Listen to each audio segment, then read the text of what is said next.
Assalamu alaikum, brothers and sisters. So I have a small request that inshallah we have a gym open downstairs. So all the kids, especially the kids who cannot stay quiet, you have option to go downstairs in the gym and play there. And kids who are upstairs and you want to listen, then you obviously feel free to stay here and listen. But the condition is that you need to be quiet. And second is there will be a reward, inshallah. There will be a reward at the end of the talk. If you are really quiet, and then you will get some reward as well. But the request also for parents, please make sure that your kids are, if they are staying upstairs, they stay with you, inshallah. Jazakallah khair. Assalamu alaikum.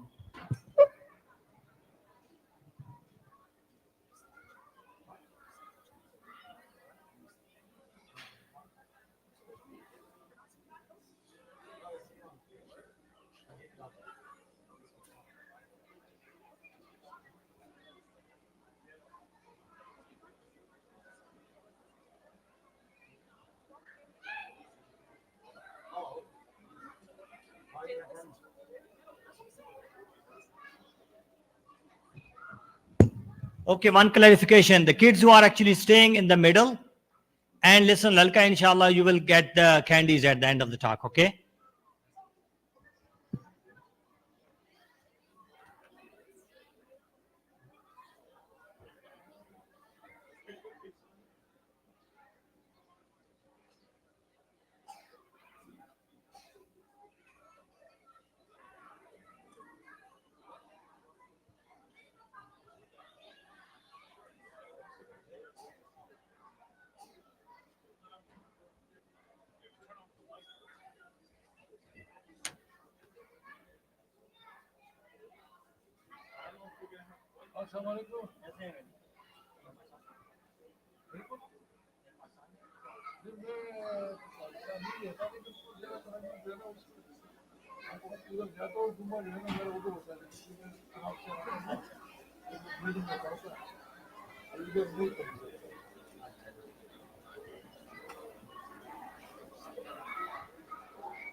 You want to say?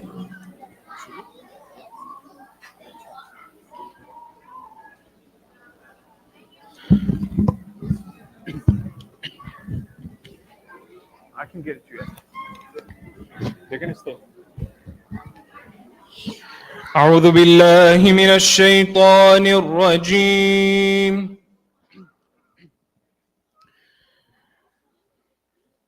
هو الذي يريكم آياته وينزل لكم من السماء رزقا وما يتذكر إلا من ينيب فادعوا الله مخلصين له الدين ولو كره الكافرون رفيع الدرجات ذو العرش يلقي الروح من أمره على من يشاء من عباده لينذر يوم التلاق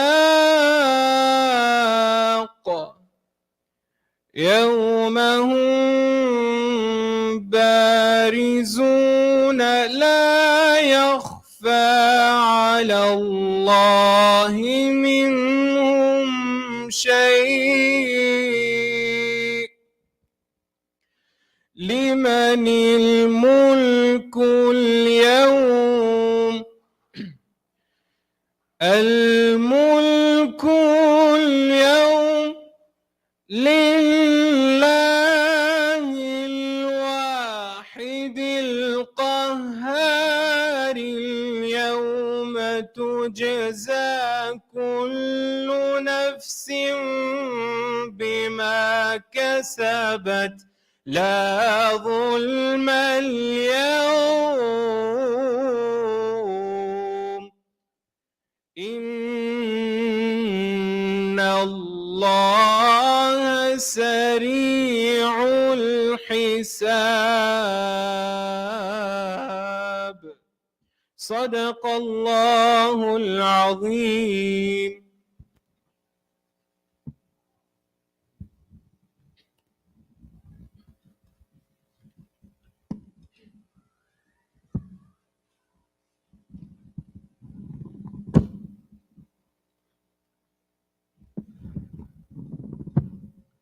Assalamu alaikum wa rahmatullahi wa barakatuh. Inshallah, topic for today is the balance between hope and fear, which is really a pathway to excellence. So inshallah, the way we are going to approach this is that we'll start with what I mean by hope and fear and why it's really important in our life. And then obviously we are going to talk about some stories from Quran and Hadith related with that. And then we'll move on to that, given how important both hope and fear are in our life, we'll talk about how we are going to cultivate the hope and the fear in our life to be successful in both worlds. That means in this world as well as hereafter.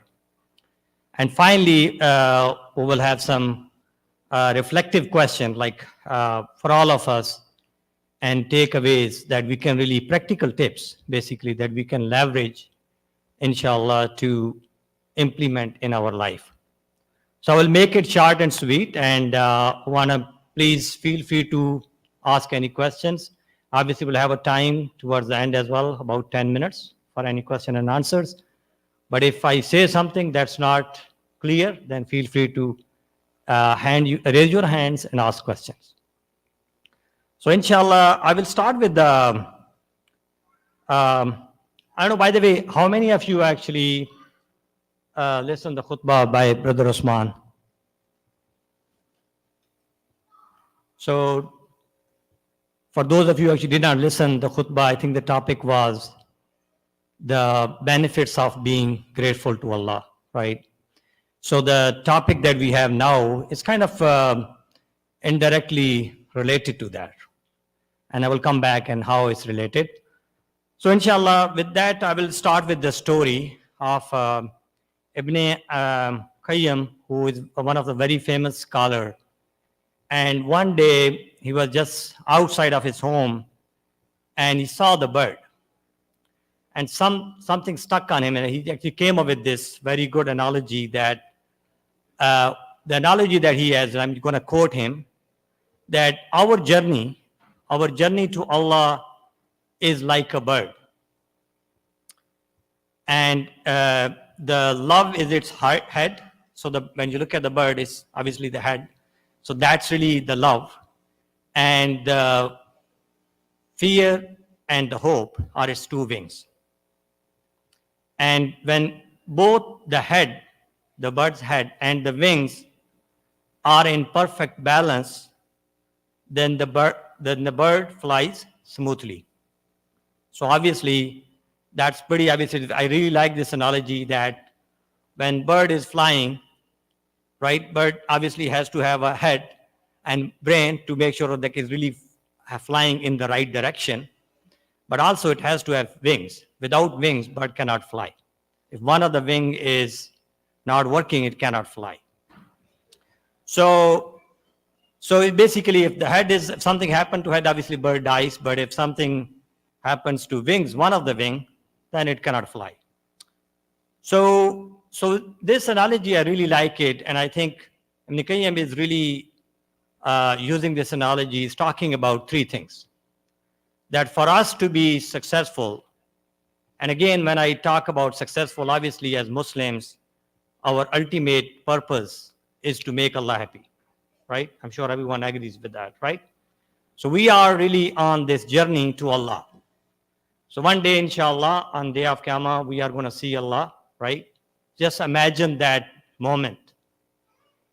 And imagine that Allah is going to address all of us, inshallah.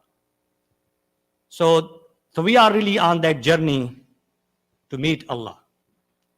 What Ibn Qayyim is talking about, that if you want to really have this successful journey, then you need to really focus on three things.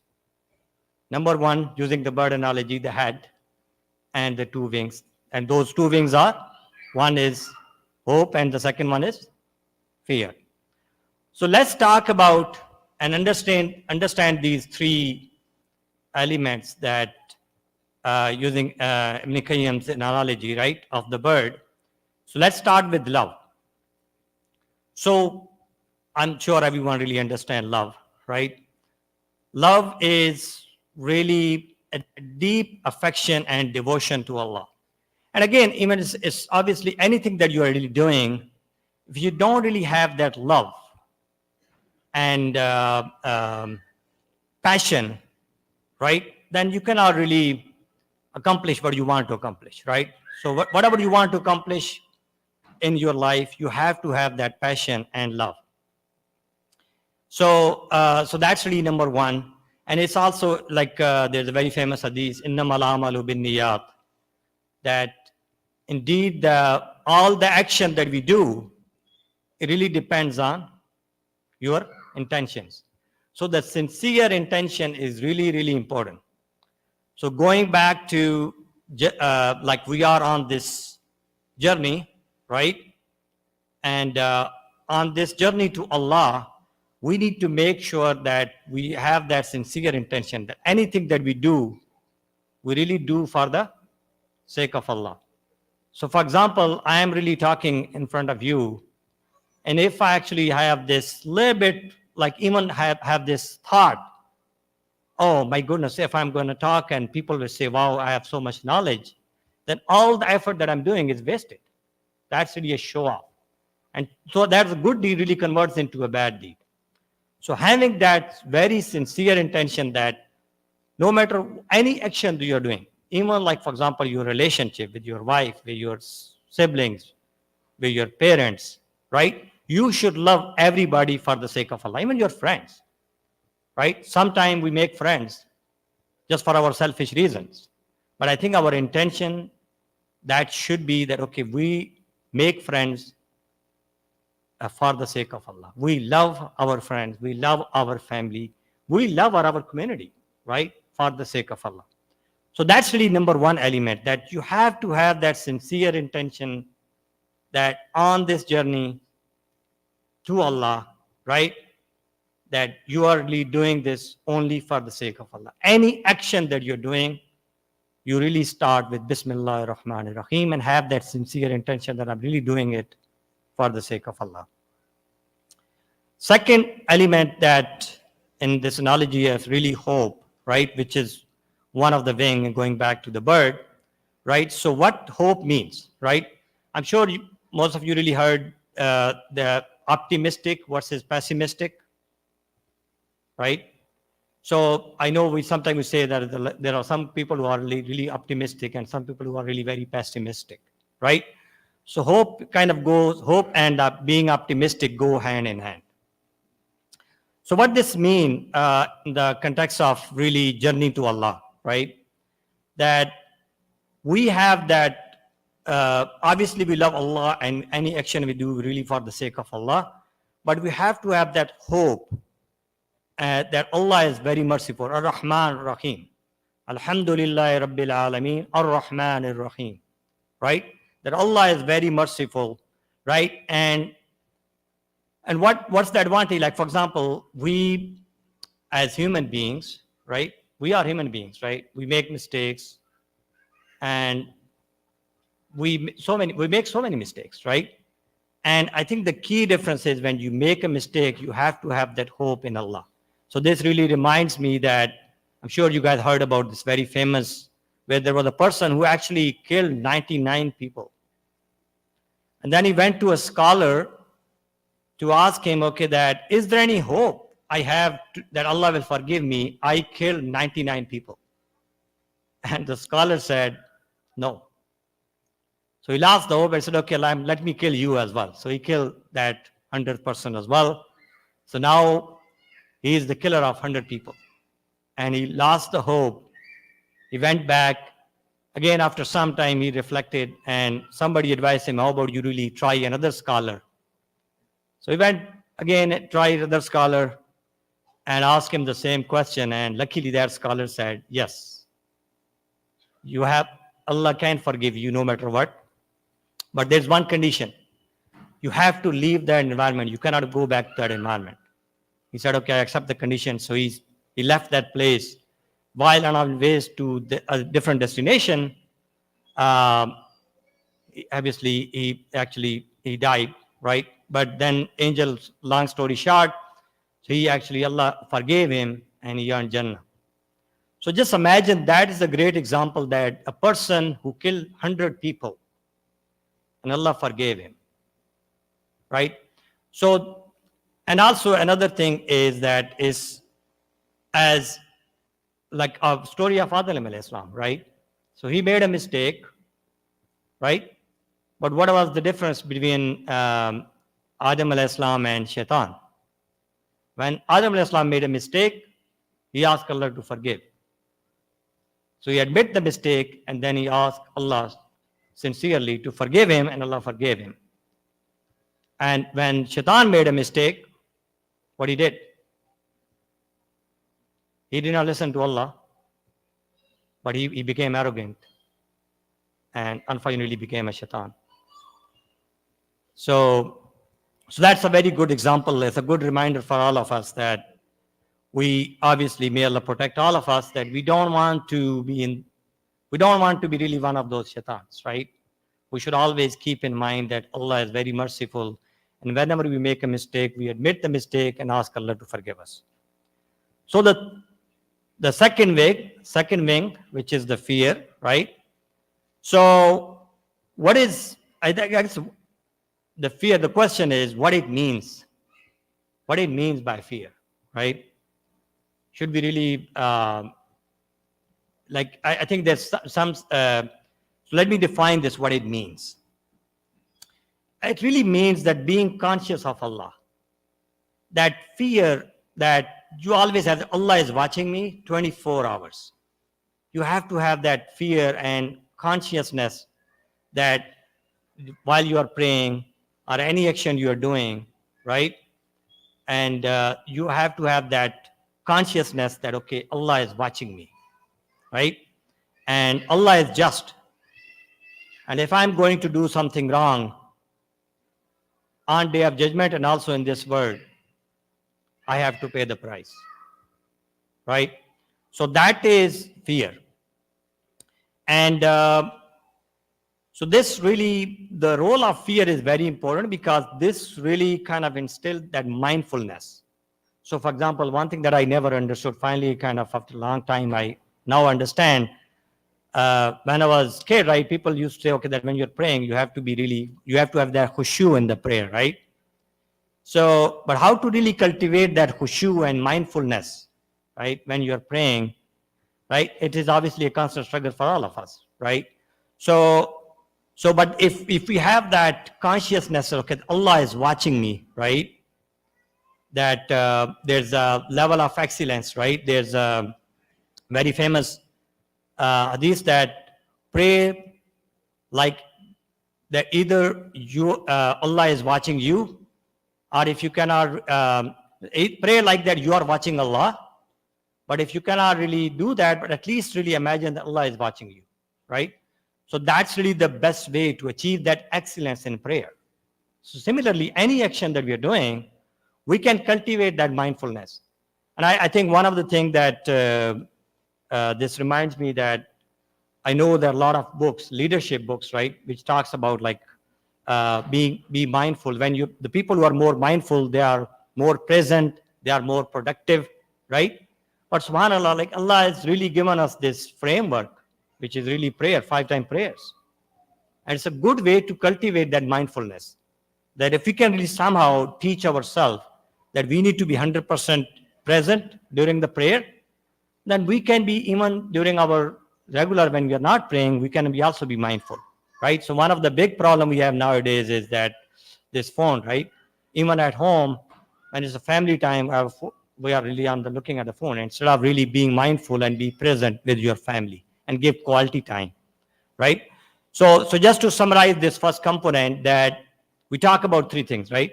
Talk about love and role of love to achieve that excellence, right? To achieve excellence mean in this case, to really earn that prayer of Allah.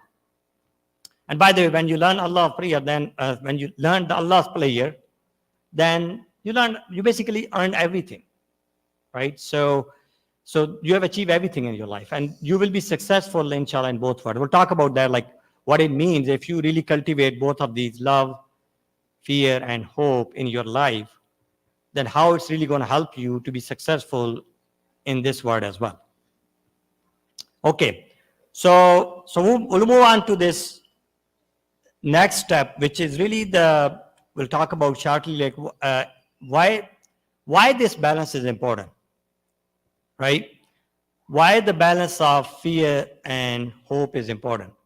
So for kids, right, imagine the bird. If the bird doesn't have one wing, it cannot fly, right? Right. So that's why I think we are talking about this. We have to have that balance, and those two wings are one is fear and one is hope. So I guess what is the consequence? Like if we don't have that balance. So let's talk about it and really reflect on it, right? Because at the end of the purpose of Halaqa is really, this is not a speech, right? This is really a conversation that we're really discussing as a community, right? So we should really ask ourselves that if we don't have that balance, what's going to happen? So starting with love, that first component, if we don't have that sincerity in our action, what's going to happen? All the action we are doing are useless, right? So even like, for example, let's say you are giving donation and your donation, let's say it's a big amount, like let's say $10,000. But if your intention somehow is messed up and you say, oh, you're giving the donation because so the people can say, wow, I'm so rich. And all that donation is, you're wasting your money, and then as that good deed that you had supposed to have turned into bad deed. So what happened when one of your like the hope element, right? Let's say that's not in balance. What's going to happen to that? If you are overly optimistic and you say, okay, Allah is going to forgive me, Allah is going to forgive everything that I do because Allah is so merciful, right? What's going to happen? You become complacent. You're going to start working on making an effort. But Allah is telling us, what it means, Allah is telling us I forgot the ayah, but it's really that that whatever you basically, what you get, what you are actually you make an effort, right? So that's really important, that if you become overly optimistic, then you become complacent, right? So for example, let's say you are at work and you are just going to, or let's say I know some of you are students, right? And you just pretend, okay, that I am very smart, I don't need to really study, right? No matter what, I'll get A grades. But if you're not making effort, like how come? That's just useless hope, right? So that, to really avoid that, like not being complacent, right? You have to have that balance, right? And make sure that wing, which is the hope, one of the wing, is healthy. What happens if you have excessive fear? What happens? If you have that excessive fear, so you become hopelessness, right? You say, oh, there's no purpose in life, and then you just basically forgive up, right? you gave up basically, not forgive us, sorry. So you gave up as a result. So that's why. So it's basically the bottom line is you don't want to be over optimistic and you also don't want to be overly pessimistic. So the balance is the key. So just like the way going back to tying back this to the analogy that Ibn Qayyim shared, right? So just like the way bird needs both wings, right? Believer need both hope and fear. And if you don't have that hope and fear balance, like the way a bird doesn't have that balance or one of the wing is not working, you can't really fly. You can't really achieve that destination, which is really earning this Allah's pleasure. Okay, so now the next thing that we'll talk about is we want to connect this to the being grateful and being patient in life, right? Why that's important? Because I know, I'm not sure if Usman is here, but Usman really talks about in Jummah Khutbah really the benefit of being grateful, right? So just want to link this hope and fear to being grateful and being patient in your life. So first thing is that when you have really balance between the love and so if you really love Allah, right, then it really enhances that hope for His continued favor. So that's really the key, that when you have a love for Allah, then you basically, that really helps you to have that, it feels really hope, and you believe, okay, that yes, Allah loves me and I love Him, and inshallah Allah will really have this lot of blessings in my life. So as a result, you really become hopeful, and all the blessing as a result, all the blessing that Allah is giving you, you are really thankful to Him. So I know what happens sometimes when Allah bless you, we as human beings, we become arrogant. We think that blessings that we have in our life are really due to our efforts, are really due to our knowledge. But we should, may Allah forgive us, right? We should always keep that in mind, that all the blessings that we have is make sure that, because Allah can take away any time, right? For example, one of the things that Brother Usman talked about, that the two blessings are really, really the health, good health, and the free time. So when you have a good health and you have a free time, make sure that you don't waste that. Make sure you are really thankful to Allah for all the good health and the free time that He has given, and leverage that for productive stuff. Leverage that to really earn Allah's pleasure, right? So, and also I think Brother Usman shared this ayah from Quran, right? That if you are grateful, then Allah will surely increase you in His blessings. La in shakartum la azidannakum. So now, so this is really, now I'm connecting this to the hope, right? So one of the hope and love, right? That both of these, hope and love, go hand in hand. And when you love Allah and you have hope in Allah, then you attribute everything, all the blessings that you have in your life, to Allah. And as a result, you are grateful to Him. So now let's talk about the patience, right? That when you are patient, then obviously this life is really full of ups and downs, right? And you have a happy time, you have a bad time, right? So it's really, that's how the life is. It's a zigzag. And at the end of the day, if you are going through these trials, and may Allah protect us and from all the trials, but at the end of the day, we are going to face challenges.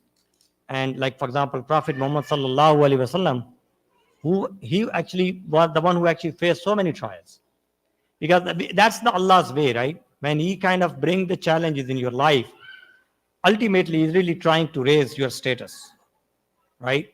So when you really face the challenges in your life, don't really think that it's really because of your bad deeds. You should always think about, okay, this is something that's trying to teach me a lesson. And inshallah, it will really raise the status for me in Allah's eyes. So now we talk about that, like how being grateful and being patient in your life are connected to hope and fear, right? So now let's talk about some of the practical steps that we can do to cultivate this balance, right? So it's all about balance, right? So let's talk about, first start with love. So how to cultivate that love in Allah? So one thing that scholar really advise, that you always remember the 99 names of Allah, right? Ar-Rahman, Ar-Rahim, and all others names, and reflect on their meanings, right? That will really help you to really cultivate the love with Allah. And then obviously, in addition to praying 5 times is given. On top of it, if you can perform extra prayers, especially tahajjud, that really helps, because that's the time, if you are praying tahajjud, it's really between you and Allah. Nobody else is watching you. So that means that automatically you have that sincere intention, right? So, and second is zikr, right? So that's really, for example, here we are, alhamdulillah, we have this blessed gathering, and so this is really when we are in the blessed gathering, or wherever we are, we just try to remember Allah, right? So that's really another way to really cultivate that love, and also remembering His blessings, right? The good health, and the free time, and all other blessings that we have, like even like, for example, what Usman was talking about at Jummah time, living in this country, like we are in a peace, right? We have so much security. And imagine the people who are going through trials in Palestine. They don't know what's going to happen there next moment. And we take all these things for granted. Second is how to cultivate that hope. So I think the best way to really cultivate the hope is to reflect on Allah's forgiveness, right? So I think I share the stories of Prophet Adam alayhi salam, and that person who really killed 100 people, right? So just kind of reflect on it, like that Allah is very merciful, and even the mistakes that you made, repent on that and ask Allah to forgive you, and that will automatically enhance the hope and in Allah. And then last thing that we want to talk about is how to really cultivate that fear. So how to cultivate that fear is that I gave the example earlier that on Day of Judgment, imagine for a second that we are on the Day of Judgment, and somehow because of our, may Allah protect everybody, and may Allah bless us, the heaven and His pleasure. But again, given to cultivate that fear, you should really always think about the Day of Judgment. And because of our bad deeds, Allah may really kind of protect us, but we might go to hell, right? Imagine that. So just imagining that and reflecting on the Day of Judgment, and reflecting on that Allah is just, and reflecting on that all the action that you are doing, especially mistakes that you're making, that are like reflecting on that really help us to cultivate that fear. And obviously regularly repenting the shortcomings, right? And regularly repenting and thinking about your shortcomings. No one is perfect, right? Including myself. And reflecting on that, and constantly asking Allah to forgive you, That's the way to cultivate that fear. So now we will move on to, and inshallah we'll just take 5 more minutes and we'll wrap it up. Then we'll have a question answer. So like how this benefits in both worlds, right? That was the topic, that when you have somehow learned to have a balance between fear and hope, that inshallah, I have that strong conviction, by the way, that we will achieve excellence, right? There's no doubt about it. And not achieving excellence hereafter, also in this world. So let's talk about how this is going to help us in this life. By the way, this reminds me, I think just to, before I talk about the life, I'll just share my personal story. So I grew up in a village, and my both parents were not educated. And in the village, it's like very hard for any kid to go beyond metric. So alhamdulillah, I actually really did the master in computer science from one of the best universities in Pakistan, and then I came in US. But one of the things that I did in childhood, I was really very passionate about studies and to do something in my life. So I always had this hope. And there are a lot of challenges in my life, right? But I never really lost that hope in Allah. And that really helped me to achieve what I have achieved so far. So having that hope and obviously making an effort, right, is the key to success. So let's talk about, coming back to that, if you have that balance, right, between hope and fear, then first of all, you will achieve that inner peace. I'm sure everybody, all of us, including myself, all of us want inner peace, right? Because inner peace is amazing. Like no matter what kind of situation you are in, you're always happy. What else? I think we are working hard, working day and night just to achieve that happiness. And alhamdulillah, Allah has really given us this framework, right? That we should be just thankful and be patient all the time, no matter what kind of situation we are in. So the first advantage is that if inshallah we achieve this balance between hope and fear, then we will achieve that inner peace. Second is ethical living, right? Because at the end of the day, if you have that consciousness of Allah, you always imagine Allah is watching, you're not going to do anything stupid, right? So you will always, inshallah, stay right on the path to Allah. And this also build the resiliency in your life, right? Being resilient when you are going back to that all of us, may Allah protect us from the challenges, but we are going to face challenges. That's the fact. And the trials in our life. So they really build that strength that all of us need to face those life challenges. And how this is going to help us to achieve the excellence in the hereafter. So let's talk about it, right? So one is divine pleasure.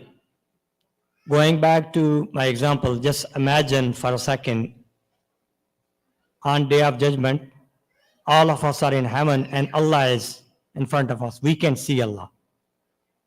What an honor all of us will have, inshallah. So, and then eternal reward, right? So this is like entering into the paradise, and we'll be in the paradise forever, inshallah. So I will really, and last point I really want to make in this is that there's a very famous ayah in فَمَنْ يَعْمَلْ مِثْقَالَ ذَرَّةٍ خَيْرًا يَرَهُ. That's whoever does an atom's weight of good will see it on Day of Judgment, right? So that's really, yeah. So now I think inshallah we'll conclude in last 2 minutes. We'll just talk about some reflective questions, but before we talk about it, let's talk about some of our role model, right? What are our inspirational examples, like the role model that we have? obviously, Prophet Muhammad sallallahu alaihi wasallam, he is the role model for all of us, right? So we should always strive to follow his footsteps in our life, no matter what kind of situation we are in.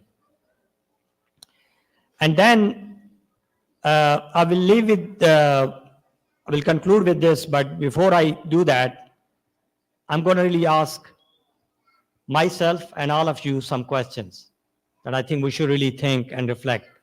So let's really take 1 minute, 2 minutes to really reflect on these questions, right? For yourself only. So the first question is that, is my spiritual bird balanced? Which wing might need strengthening, right? So going back to that bird analogy, we need to ask ourselves, do we have that balance between hope and fear? Are we overly optimistic or overly pessimistic? Both are not good.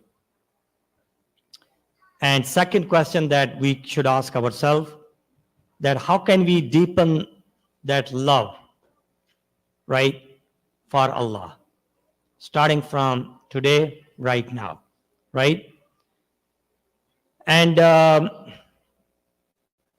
so I will really end with maybe giving you, myself and all of you, the assignment that let's take this as a practical tip, right, from this.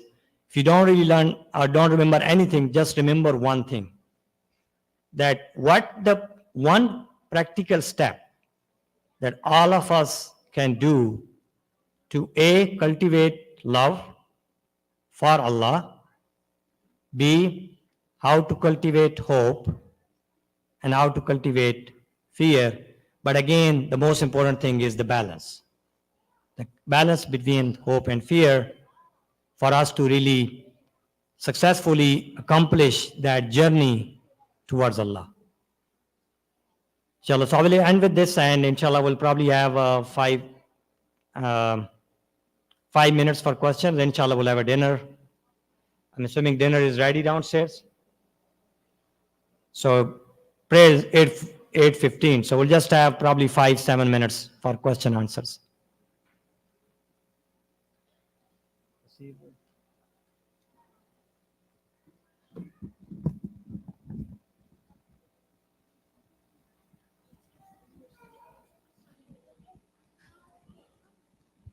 You said you should love people for the sake of Allah. So what does that look like? How can you tell you love someone for the sake of Allah?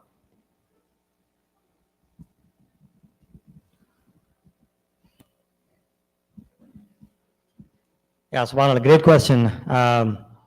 How should we know that we love Allah, right? Or we love for the sake of Allah, right? So first of all, we need to really think about that who created all of us? Who created human beings? Allah created, right? So that's the best way to really say, okay, that your relationship is really that when you love people, you are loving them because Allah created them, right? So for example, let's say that, let's say I actually love kids, all of these kids here, right? So if I am really, all their parents will automatically appreciate that. So if I love all the kids and do something good, so the kids' parents will appreciate that, right? And they will be good to me. So just like that, when you are really loving people for the sake of Allah, even if the people are not good to you, then you will really earn that reward from Allah. Allah is watching you. So don't expect anything. So it also means, second point I want to really bring up to answer that question is that sometimes what happens is when we have relationship and with our family or with our friends or within our community, then we just have that, like we, by default, if people are good to us, then we are good to them. But ultimately, I think our goal should be to really, we should be good to them regardless. And don't expect anything in return. This is really one thing that I really learned in a hard way, that when you do something good to somebody and you expect something in return, and let's say that person really doesn't meet your expectation, that really then you become really this hopelessness, right? And you give up and you think everyone is bad. So just think about that your relationship, your love with the human beings is really for the sake of Allah, and you don't expect anything in return.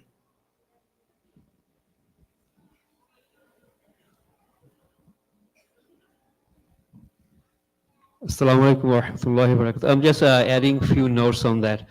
Actually, once I had the same discussion actually with my father. My dad was asking me how it is possible that we love our family members for the sake of Allah, because it doesn't make sense. So we are discussing in a way that sometimes our relatives actually, they ask us to do something which we are not supposed to do. Like what you said, basically the same thing if we put it in a different way. If we can do the right thing every time, irrespective of our relation, basically that will show we are loving each other for the sake of Allah. Because sometimes my friend, he or she may ask me to do something what I'm not supposed to do. Now still, since if I love my friend for the sake of Allah or for my family members, then always I will prefer the better things for him or her in this world and the hereafter. And even if or she doesn't like that, still I will say or I will emphasize on that. So our expression for the sake of Allah will be, I will get angry only for the sake of Allah, but not for my personal reason. So that is one of the things I found when I was listening and am listening to Sirah. Most of the time I found Rasulullah sallallahu alaihi wasallam, he never got angry for his personal reason. He only got angry when someone was accusing for injustice or for religious reason. So that is one of the points basically I found is very useful. And again, like later on, as I started with the discussion with my father, like when I discussed that, after a couple of years ago, there were some incidents actually when of my own relatives, they actually asked my dad to do something which is not correct. And then actually again I got back to my dad and then asked him, do you now realize what is the love for the sake of Allah? If you love your relatives, all of them, and if you do whatever they're asking you, without thinking, just to make them happy, you just mentioned that point. If you just want to make them happy, then that is the wrong thing to do. So my point is, the expression would be, can we do the right thing in every context? If we can do the right thing for the sake of Allah, then we can show the right preference and show the right, actually, I would say, like good relationship, that expression we can show that. That's from my note. Jazakallah, great point. I just reminds me one more thing, that when Hazrat Ali actually, he was about to kill someone during the war, and that person really spit on him. So the moment that person spit on him, he actually stopped that. He said, "Now I'm not going to kill you, because if I kill you, I will really kill you for the personal reason, not for the sake of Allah." So that's a Jazakallah khair. Any other questions? Yep.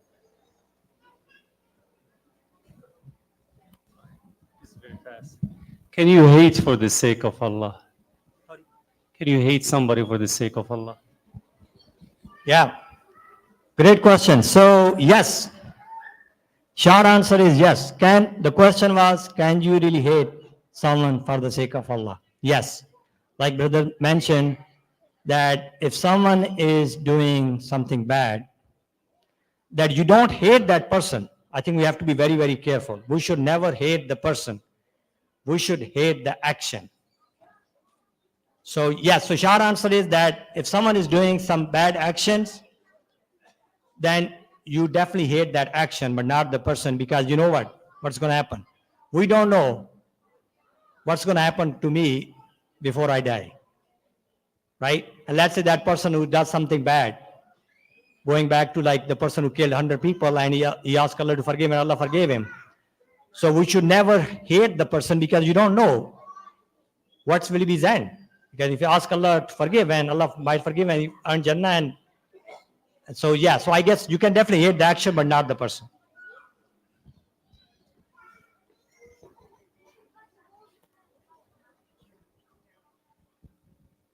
Assalamu alaikum.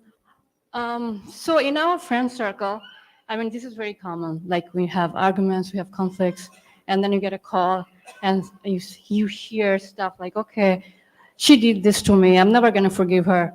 So we can use what we learned today and say, if Allah can forgive someone who killed 100 people, who do you think you are? That means you are arrogant. You have to forgive that person, right? Yeah, mashallah. Though this is great. And can I share my one more personal story, which really changed my life?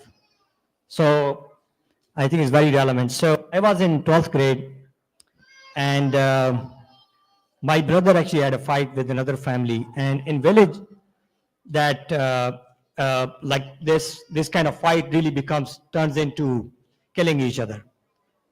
So so what happened was that that my brother actually really fought with the other person, and they wanted to take revenge. And I knew my brother, he was older than me, but I knew him, that if that actually family take revenge from my brother, this kind of fight will never end, and ultimately I will suffer. So what I did was I asked Allah, I prayed to Allah that instead of really that family fight with my brother, they can just beat me and I will just forgive them. And somehow Allah really listened right away, and on the same day, they really beat me and they kind of embarrassed me a lot. So long story short, I forgave them right away. And after that, that was really a turning point in my life. So, so to your point, that when you really, forgiveness is not easy. But I think the people, when you have this, always this mission to earn Allah's pleasure, and you have that passion, right? Then you don't really get into these small things, and it's easy to overcome your ego. So in my case, I overcome my ego, not because I was very religious at that time. I really knew that if this fight doesn't end, this will really impact my studies, and I will not be able to go and accomplish what I want to accomplish. So I think maybe one way to really cultivate that forgiveness is to have that big dreams in your life. Sorry. Any more questions? So my question is, what is the difference between forgiveness and having mercy? To have mercy on somebody. Yeah. By the way, I think we should. Can someone come and give the candies to kids so that while we are, I think, yeah. This is a good question, so I don't want to. So, sorry. The question was, what's the difference between forgiveness and being merciful? So they are related, and the way I would answer that is that being merciful is being kind to others. And when you are kind to others, then you will always will try to do the right thing. To Brother Rajib's point, like if you are always focus on to do the right thing, right? So, guys, no noise, please.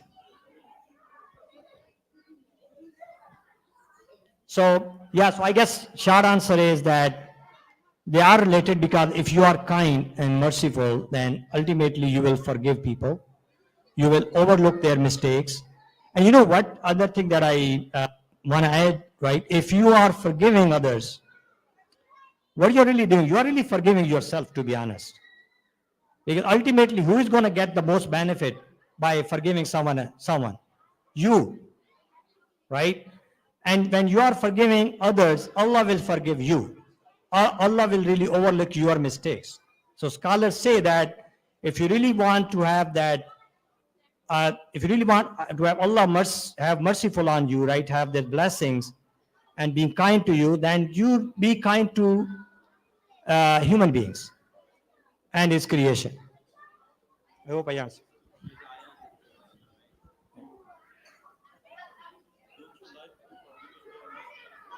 Yep, exactly. I think now, yeah, kids definitely want to enjoy candies. So, Jazakallah khair. And thanks for your time. Assalamu alaikum wa rahmatullah. Inshallah, we'll have a dinner downstairs. So now you can head downstairs for dinner and then we'll start our prayer. Inshallah. Assalamu alaikum.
الله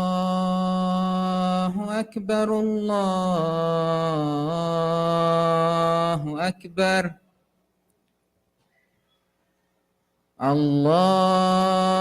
الله أكبر الله أكبر أشهد أن لا إله إلا الله أشهد أن لا إله إلا الله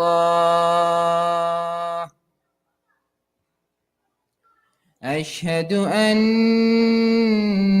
محمد رسول الله أشهد أن محمد رسول الله هيا على الصلاة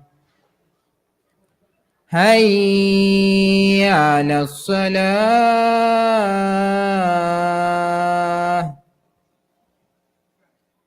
هيا على الفلاح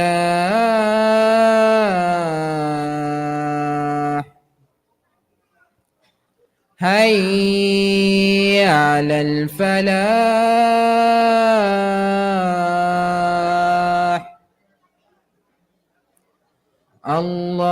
الله أكبر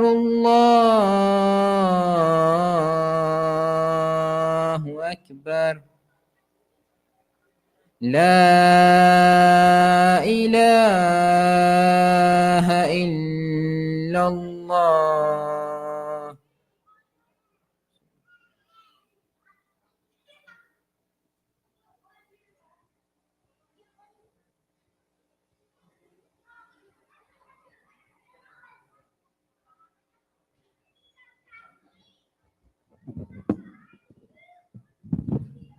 Assalamu alaikum. Brothers and sisters, I request everyone please go downstairs and enjoy the food first. Then we'll start the prayer a little bit late. I know our regular prayer time is 8:15. We will inshallah start around 8:25, 8:30. So please try to finish your food inshallah as soon as possible and come back. We'll start at 8:30 inshallah. Assalamu alaikum wa rahmatullahi wa barakatuh.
say that